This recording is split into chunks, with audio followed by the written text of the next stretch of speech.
Papa Jack, I need advice. 23 na po ako kasi may dalawang naliligaw sa akin. Sosyal!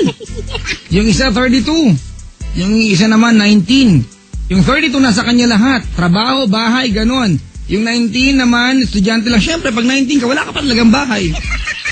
Diba? Ba't nung 19 yung 32? May bahay na ba siya agad? Siyempre, wala din, di ba? Huwag mo silang pagkumparahin. Materialistic naman to, di ba? Kung anong meron sila. Di ba? Timbangin mo sila dun sa bagay na alam mong patas sila. Di ba? What amount of love can they offer you? Ganun yun. Saka, alam mo, pag nagugulo ka mamili, ibig sabihin wala sa kanila yung dapat piliin mo. Ganun yun eh. Kasi kung meron sa kanilang karapat-dapat sa iyo, hindi mo kailangan mag-isip. Automatically, nandyan yan. Yung mga mabati ko maya-maya ng bagya, mga kaibigan ha. Anyway, may tao sa kabilang line. Hello po. Hello po. Naks, ang lalim ng boss eh. David Copperfield, ikaw ba to? Ayan. Si Jake ng Mandaluyong, kamusta? Okay lang po, Papa Jack. Ayan, kumain ka na ba? Opo. Anong ulam mo kanina? Gulay po, gulay. Gulay? Opo. Wow, anong gulay? Yung sitaw po. Gulay nga yun. Sitaw tsaka kalabasa. Masarap yun, di ba? Opo. Ginataan gan? Opo. Anong sahog? Po. Anong sahog? Yung maliliit na isda po, Papa Jack. Yung hipon. Isda ba ang hipon? Hipon, sorry. Sorry po, kinakabahan ako, Papa Jack.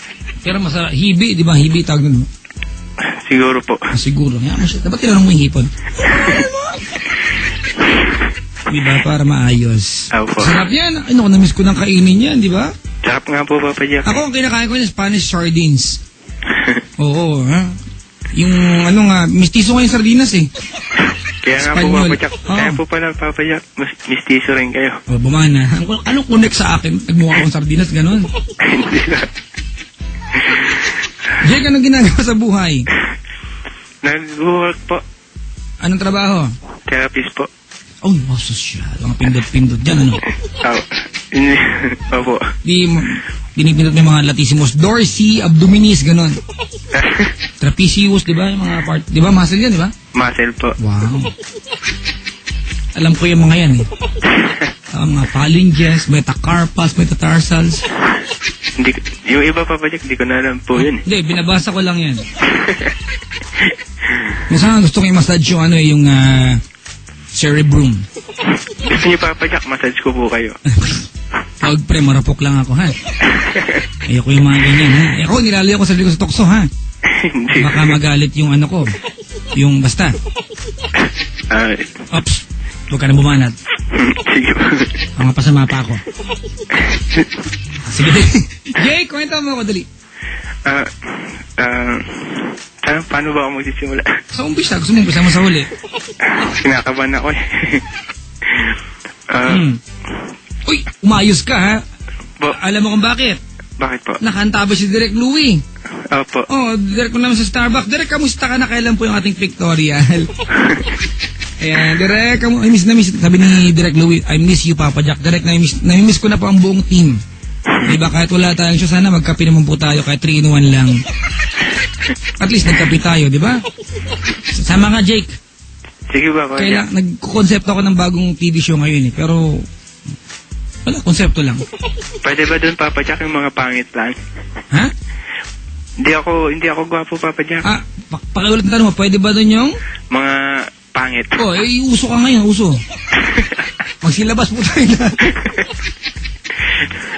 Biro lang. Sige. Direk, kamusta ka na? I love you, Direk. I hope na okay ka po. Salamat po sa magandang alaala. At naniniwala ko hindi lang basta alaala yan. Masusundan pa yan. Maybe not immediately. Soon enough. Alright? Okay, Jake? Dali, kwento na. Uy, hello po. Uy ka din. Kwento ka na. Baka chismis dyan eh. Dali. Paano ba? Ganito kasi yung Papa Jack. Dati po kasi dumadaan-daan lang po ako doon sa may trabaho niya. Tapos, hindi ko po siya pinapansin before. Sino ba nag-usapan natin? Yung girl. Girl. Tapos yung sa akin. Ano na? Sa aming dalawa. Ano na? Yung sa aming dalawa. Okay, sige. Opo. Dumadaan ka sa trabaho niya. Opo, nadadaan ko lagi. Bakit? Kalsada ba yung trabaho niya? Hindi po, nasa may tabi lang po ng ano. So pag dumadaan ka, nakikita mo siya. Opo, nakikita ko siya. Pero parang, sa ano, baliwala lang sa akin dati, Papa Jack. Kasi nga ano, before ano, may girlfriend ako. Ayan. Dapat naman talaga ganun, di ba? May karelasyon tayo, titingin sa iba, bad yan. Opo, Papa. Mga galit si Rudolph. Si Rudolph ang presidente ng Takuji, ha? Takot sa GF. Takot sa GF. Pabili. Tapos po, Papa Jack, doon po sa ano, sa pinag-workan niya, may classmate po ako doon sa ano, sa therapist. So, every time na nakikita ko po yung classmate ko sa therapist, dumadaan po ako. Nag-uusap-usap kami dalawa. Katrabaho niyo yun? Opo. Ayan. Tapos ano, nandun din siya sa tabi na habang nag-uusap kami.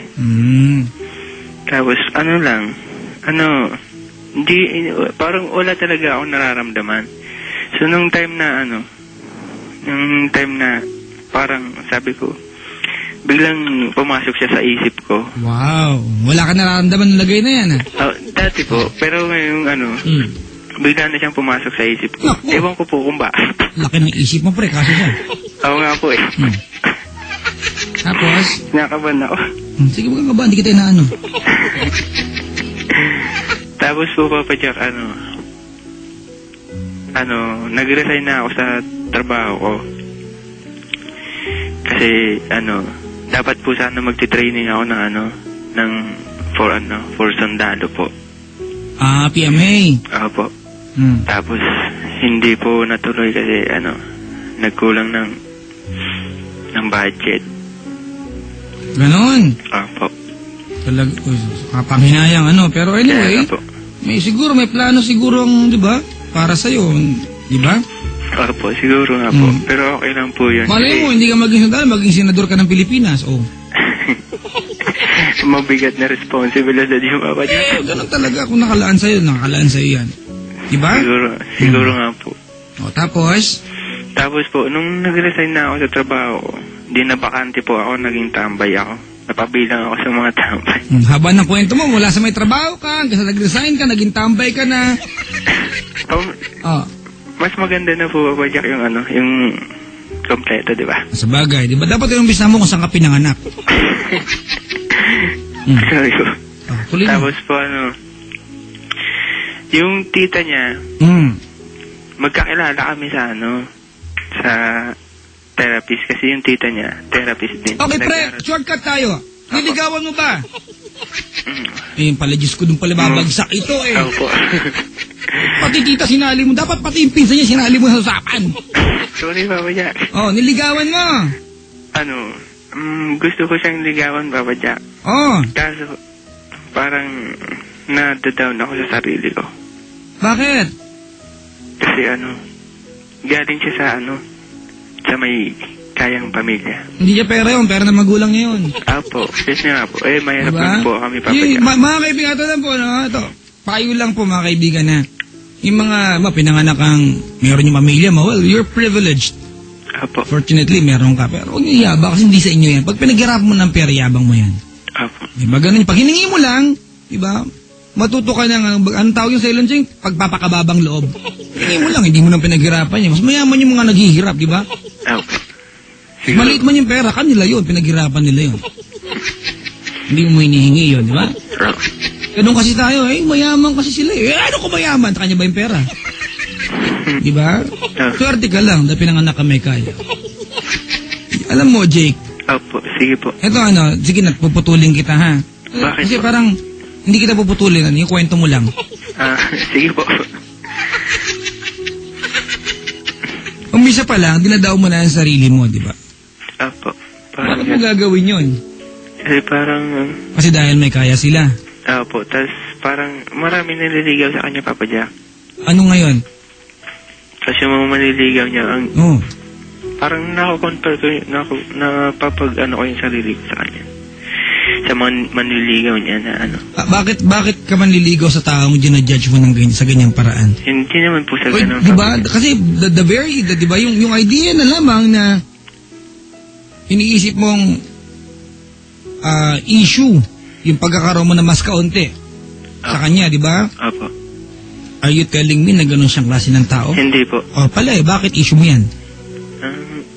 Parang ano lang. Wala lang, umaarte ka lang. Hindi po. Ano? Ano kasi Papa Jack, nagkaroon na din ako ng girlfriend na may ano.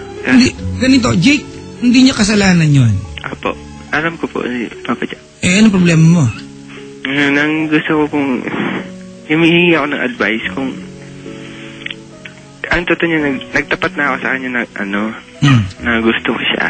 Ano sabi niya? Thank you, gano'n. Hindi. Ano? Sabi niya sa akin, pag-iisipan niya daw kasi magulo pa yung isip niya. Wow. Kasi marami siyang iniisip. Dapat ang mga banat mo, pag gano'n, Jake, pag sinabi niyang, pag-iisipan ko, magulo isip ko, dapat ang mga banat, ayusin ko. Gano'n. Hindi yung marunong Papa Jack. Diba? Banat mo naman gano'n, diba? Ano ba tanong mo sa akin? Ang tatanong ko ng Papa Jack, kasi talagang every time na pag di ko siya sama. Puro ka yan kita dyan. Kulang yung araw ko, Papa Jack. Wow, social lang. Ba't siya papanahalian mo? Ngayon kulang yung araw mo. Apo. Okay. Kailan kayo unang nagkaroon ng, alam mo na, yung conversation? Nagte-text ba kayo? Apo, nagte-text din po. Kailan nag-umpisa, gaano katagal ka nang dumidiskarte sa kanya? Hindi pa totally diskarte, Papa Jack. Nagtapat ka nga, hindi diskarte yun? Apo. Tapos, magkasama na kami kasi Papa Jack, magkasama na kami sa work ngayon. Kaya hindi ako nanliligaw sa kanya kasi nasa trabaho kami lagi. Kasi ayoko naman na i-focus yung sarili ko sa kanya kasi priority ko rin yung trabaho ko. So, ang amo namin, tita niya, sa isang siya parang salon and spa po. Ano na? Doon po ako ngayon nag-work sa business ng tita niya. Sa salon and spa po. Salon po siya, tsaka spa. F-salon ba yun? F-salon? Ayun, Papa Jack. Ano tanong mo sa akin? Paano Papa Jack? Paano po ba, Papa Jack? Paano po pa yung gagawin ko kung tsaka ano ba ito? Nakaban ako. Kasi Papa Jack, alis na siya eh. Kasakali mo Ang dami mo Ano pala? Nahihilo ko sa'yo. Nakaban ako. Saan pupunta yan? Papa Jack, eto na Papa Jack. Ano po ba yung dapat kong gawin para mapatunayan ko sa kanya na importante siya sa akin? Well, ikaw nakakaalam yan. Ikaw nakakilala sa kanya eh. Opo. Diba? Opo. Unang-una, Jake. Opo. Kahit sinong babae, ako hindi ko kayang ituro sa'yo kung paano manliligaw kasi ang panliligaw tailor-made yan. Alright? Yung panliligaw mo sa iba, hindi pwedeng gawin sa ibang babae kasi depende yun sino nililigawan mo, di ba? Opo. Ang point ko dito, kung ikaw mismo walang tiwala sa sarili mo, kung kayong girl, ba't ka sagutin? Hindi mo nga kayang pangatawan na kung, di ba, kung sigurado ka sa nararamdaman mo, kung sigurado ka, bakit nagkakaganyan ka? Di ba, Papa? Meron kang balak lokohin yung girl? Wala po. Wala pala, bakit nahihiya ka? Krimen ba manligaw? Hindi. Meron ba masama pag nanligaw ka? Wala po. Lulukohin mo ba siya? Hindi po. Bakit nahihiya ka? Kasi Papa Jack, sinabi ko sa kanya kasi Papa Jack na manliligaw, ipupurso ko yung panliligaw ko sa kanya pag nagkaroon na ako ng matinong trabaho. Okay, Jake, ganito kung ang tingin mo hindi matino ang trabaho mo, ano ang pakiramdam ng lahat ng mga nagtatrabaho sa salon tsaka spa ngayon? Hindi matino ang trabaho nila? Hindi po. Alam mo, Jake, okay, stop. Nakakadiri yung kawalan mo ng tiwala sa sarili mo. Sorry po, Papa Jack. Huwag ka mag-sorry sa akin, di ba? It's a crime you're doing to yourself, not to anybody else. English, Mga banat, Walang bakal yun, mapaglitan naman ako dito.